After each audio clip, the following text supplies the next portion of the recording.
Salam əziz şagirdlər. Növbəti dərsimiz ismin mənsubiyyətə görə dəyişməsidir. Mənsubiyyət. Ümumiyyətlə, mənsubiyyət nə deməkdir? Mənsubiyyət aidlik deməkdir. Nəyinsə, hər hansısa bir əşyanın kiməsə aid olmasını bildirir. Aidlik. Mənsubiyyət şəkilçisi qəbul etmiş isimlər də hər hansısa bir şəxsə aid olmuş isimləri göstərir. Mənsubiyyətin özünün xüsusi formaları var, şəkilçiləri var və hər bir şəxsin özünə məxsus xüsusi şəkilçisi var. Eyni zamanda uşaqlar, təkcə əşyanın hər hansısa bir şəxsə mənsubluğunu bildirmir mənsubiyyət. Eyni zamanda hər hansısa bir əşyanın da əşyaya aidliyini və yaxud da hər hansısa bir əşyanın əşya məzmunu verən sözlərin heyvana aid olmasını və yaxud da insana aid olmasını bildirə bilir. Məsələn, tutaq ki, deyirik ki, kitabın üzü bu birləşmədə üz sözü mənsubiyyət şəkilçisi qəbul etmiş sözdür və əşyaya aid olan əşyanı bildirir. Yəni, üz sözünün özü də əşya məzmunu verir, kitab sözü də əşya məzmunu verir. Yəni, üzün aid olduğu şəxs kitabdır. Üçüncü şəxsin təkinin mənsubiyyət şəkilçisini qəbul edib. Eyni zamanda, məsələn, deyirəm ki, gülün ətri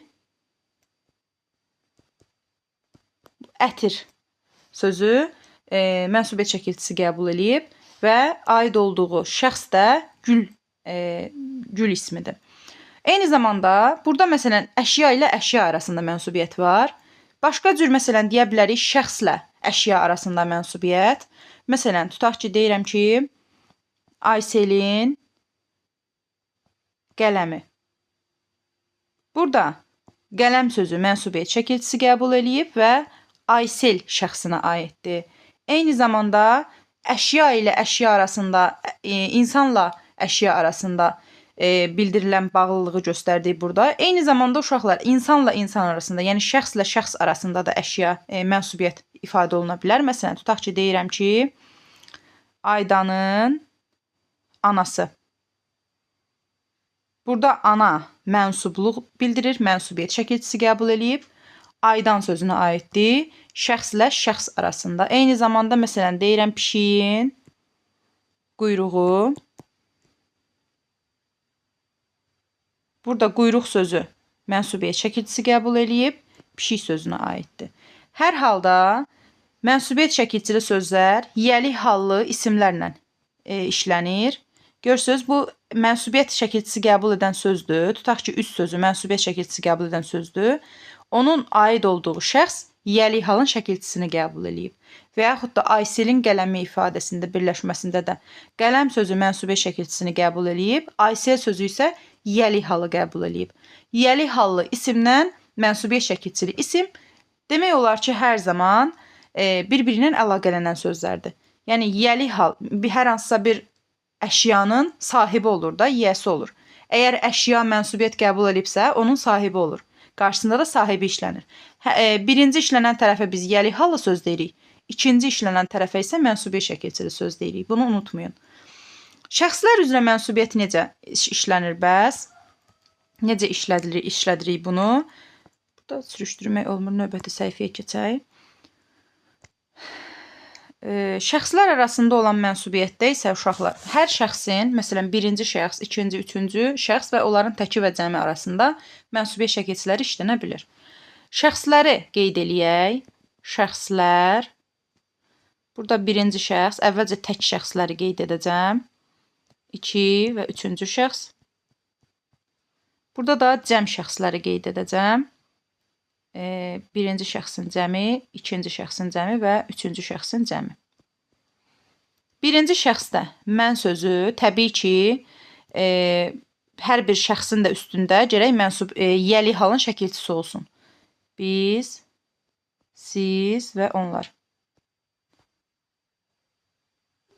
Şəxslər də mənsubiyyət şəkilçili sözlə işləndiyi zaman yəli halın şəkilçisini qəbul edəcəklər. Inin şəkilçisini qəbul edəcəklər. Burada bir şey də nəzərinizə çatdırım ki, mən və bizə vəzlikləri yəli halın şəkilçisini qəbul etdikdə inin şəkilçisi ilə yox. Çünki biz axı yəli halın şəkilçisində deyirdik ki, ın üstü 4 şəkilçisi ilə düzəlirlər. Mən və biz əvəzliklərində isə yəli hal ım im şəkilçisi ilə düzəlir. Yəni burada işlətdiyimiz ım im şəkilçisi yəli halın şəkilçisidir. Onun, sizin, onların. Görürsünüz, qalan şəxslərin hər birində ın-in şəkilçisi ilə yəli halı düzəltmişik. Və bu şəxslərin hər birinə aid olan mənsubiyyət şəkilçisi söz işlədəcəyik. Məsələn, mənim dəftərim, sənin dəftərin, onun dəftəri. Bizim dəftərimiz, sizin dəftəriniz və onların dəftərləri. Burada birinci şəxsin mənsubiyyət, baxın bu söz, yəni dəftər sözü hər bir şəxsin mənsubiyyət şəkilçisini qəbul edib və üstündə olan şəkilçilərdə biz mənsubiyyət şəkilçisi kimi götürürük. Birinci şəxsin təkinin mənsubiyyət şəkilçisi ım-im şəkilçisi, qarşısında yazacağım. ım üstü 4 şəkilçisi. İkinci şəxsin mənsubiyyət şəkilçisi, təkinin mənsubiyyət şəkilçisi ın üstü 4 şəkilçisi. Üçüncü şəxsin mənsubiyyət şəkilçisi isə ı üstü 4 şəkilçisi və yaxud da söz özü saitlə bitən söz olacaqsa s bitişdiricisindən də istifadə edə bilərik. Yəni bu ı, u, ü şəkilçisi ilə s, si, su, su şəkilçisi eyni şəkilçidir. Sadəcə olaraq ı forması samitlə bitən sözlərə artırılır. Məsələn, dəftər sözü görsünüz, samitlə bitdiyinə görə ı-ni bu formada artırmışam. Amma məsələn, ana söz olsaydı, ana söz axı saitlə bitir. Saitlə bitdiyinə görə mən s formasını artıracağam. Yəni eyni şəkilçidir. Sadəcə olaraq s bitişdirici kimi işlənir burada. Bizim dəftərimiz, burada da qarşısına yazacağım bunu. Imız şəkilçisi, ımız, imiz, umuz, ümüz 4 variantlı şəkilçidir. Sizin dəftəriniz, ınız, iniz, unuz, ünüz şəkilçisidir. Və lar üstə gəl ı şəkilçisi. Elə ı şəkilçisini biz lar şəkilçisi olmadan da işlədə bilərik. I üstü 4 şəkilçisi. Amma lar şəkilçisinin işləndiyi halda biz bunu üçüncü şəxsin mənsubiyyət şəkilçisi kimi cəm şəxs kimi götürəcəyik. Ümid edirəm ki, bu dərsi başa düşdünüz. Əgər hər hansısa bir sualınız olsa, dərslə bağlı, aşağıda rəy hissəsində həmin sualları verə bilərsiniz. Eyni zamanda uşaqlar, mənsubiyyət şəkilçisi ilə bərabər mən sizə xəbərli şəkilçilərini də izah edəcəm bu dərsdə. Xəbərli şəkilçiləri ilə mənsubiyyət şəkilçilərini uşaqlar çox qarışdırırlar. Sadəcə olaraq bilmək lazımdır ki, xəbərli şəkilçiləri bir sözü xəbər vəzifəsində işlədir və cümlə yaradır. Xəbərli şəkilçisindən biz əgər sözün üstündə istifadə ediriksə, biz cümlə yaratmış oluruq.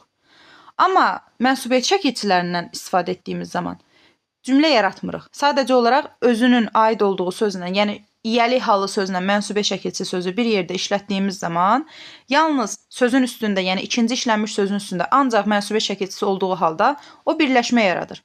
Söz birləşməsi sadəcə yaradır. Yəni biz onu cümlə şəklində göstərmirik. Mənim dəftərim deyirəm, burada hər hansısa bir cümlə yoxdur. Sadəcə olaraq söz birləşməsi yaratmışam mən. Amma sözü şəxslər üzrə dəyişdirəndə isə, şəxslər üzrə dəyişdirəndə artıq həmin söz başlayır cümlə mövqeyində çıxış etməyə. Söz artıq cümlə funksiyası daşıyır. Yəni bitmiş bir fikir ifadə edir. İndi bunu da izah eləyəcəm sizə. Deməli, keçirik növbəti səhifəyə. Əvvəlki səhifələr silməmişəm deyə burada qalıb. Aha, xəbərli şəkilçisi, xəbərlik. Xəbərlikdə də uşaqlar şəxs işlənə bilər. Sözün qarşısında şəxs işlənə bilər.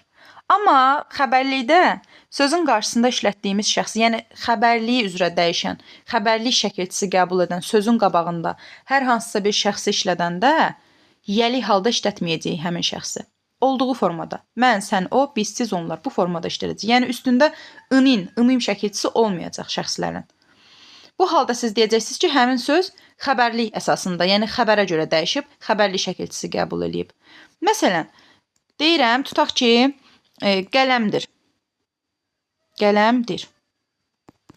Baxın, burada mən cümlə yaratdım artıq. Dırdır şəkilçisini qəbul etdim, mən artıq bir cümlə yaratdım, məlumat xarakteri verdim. Bir də qələmim sözünü təsəvvür eləyin, qələmim. Qələmim. Burada heç bir cümlədən söhbət gedə bilməz. Çünki mən burada artıq bitmiş bir fikir ifadə etmirəm. Qələmim deyirəm sadəcə. Amma dırdır şəkilçisini artırandan sonra qələmdir. bitmiş bir fikir ifadə etdim. Bunu götürəcəyik xəbər əsasında dəyişmə, xəbərli şəkilçisi qəbul edib. Digər sözü, yəni ikinci işlətdiyim sözü isə mənsubiyyət şəkilçili söz götürəcəm. Eyni zamanda bunları fərqləndirmək üçün nə edə bilərsiniz? İkinci bir variant kimi nədən istifadə edə bilərsiniz? Məsələn, qarşısına şəxs artıracam sözün.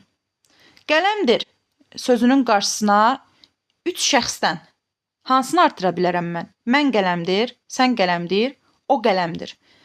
Burada artıq üçüncü şəxsin təkinin şəxsini artıra bildim. Şəxs əvəzliyini. O qələmdir.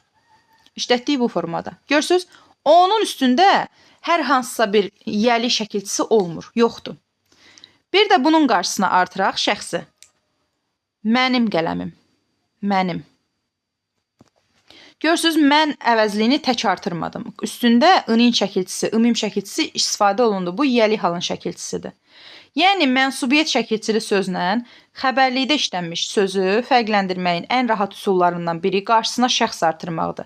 Əgər qarşısına artırdığımız şəxsin üstündə mənsubiyyət şəkilçisi, daha doğrusu yəli halın şəkilçisi olacaqsa, bu zaman biz ona deyəcəyik mənsubiyyət şəkilçisi qəbul edib. Yox, əgər yəli halın şəkilçisi olmayacaqsa, şəxsi birbaşa artıracam. Bu zaman həmin sözü deyəcəyik ki, mənsubiyyət şəkilçisi deyil, xəbərlik halda, xəbərlik şəklində işlənib. Məsələn, başqa bir söz də deyirəm. Tutaq ki, anam,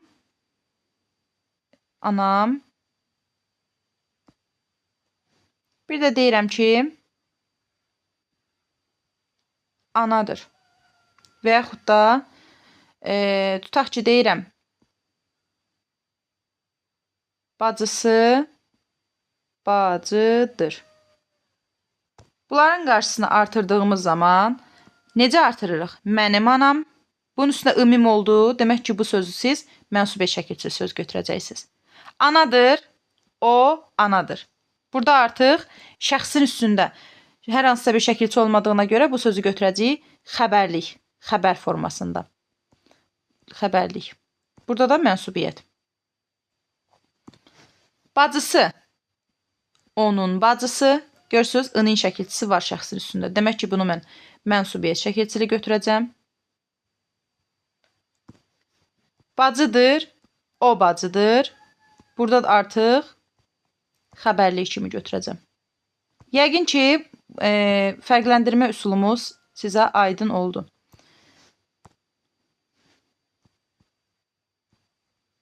Belə. İndi gəlin xəbərlik şəkilçilərinə baxaq. Əslində bir dənə istisna cəhətimiz var. Testlərin üstündə düşəndə bunu sizə izah eləyəcəm. Burada da izah eləyəcəm onu. Necə? Yəni ola bilər ki, söz eyni anda həm mənsubiyyət şəkilçisi qəbul etsin, həm də xəbərlik şəkilçisi qəbul etsin.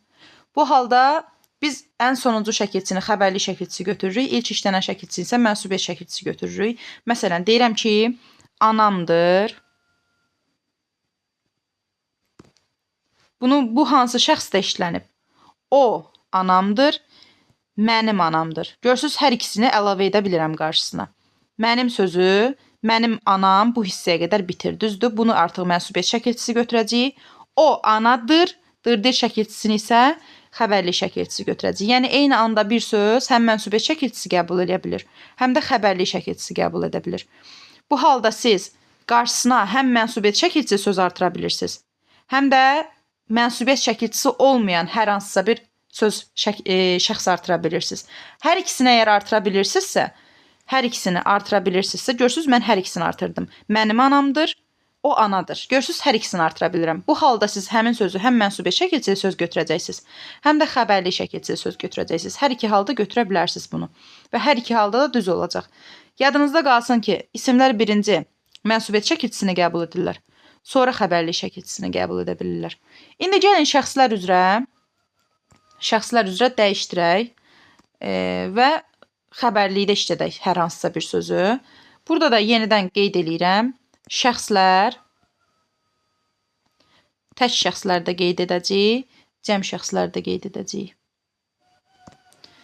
Burada birinci şəxsdə mən, sən, o, cəmdə də biz, siz, onlar. Mən tələbəyəm. Sən tələbəsən. O tələbədir. Cəm şəxslərdə biz tələbəyik. Siz tələbəsiniz. Onlar tələbədirlər. Burada AMM şəkilçisi birinci şəxsin xəbərlik şəkilçisidir. İkinci şəxsdə sansən şəkilçisi. Üçüncü şəxsdə dır, dir, durdur şəkilçisi. Birinci şəxsin cəmində ıqic. İkinci şəxsin cəmində sınız, sinis şəkilçisi.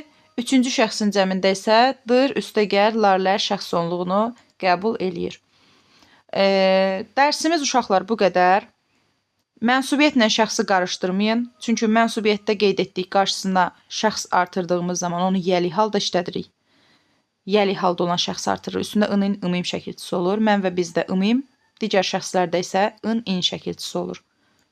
Amma xəbərli şəkilçilərini qəbul etdiyi zaman, xəbərli şəkilçilərində isə qarşısına artırdığımız şəxs gördüyünüz kimi üstündə heç bir şəkilçi olmadan təklikdə işlənir. Yəni şəkilçisiz işlənir. Bu halda siz mənsubiyyətlə xəbərliyi qarışdırmayacaqsınız. Eyni zamanda əgər mümkündürsə, yəni alınırsa, öyrənə də bilərsiniz şəkilçiləri. Amma heç zaman mən öyrənməyin tərəfdarı deyiləm. Çalışın praktika ilə yadınızda saxlayın. Çünki hər şeyi əzbərləmək olmaz, başa düşmək lazımdır. Dil də əsasən başa düşməyə fokuslanıb. Yəni anlamaq lazımdır dərsi. Anlayandan sonra onsuz da o sizin yadınızda qalacaq. Əzbərləsəz də, əzbərləməsəz də. Əsas anlamaqdır. Sağ olun uşaqlar, hələlik. Kiminsə sualı olsa xəbərlik və mənsubiyyətlə bağlı aşağıda rəy hissəsində, şərh hissəsində qeyd edə bilərsiniz. Sağ olun.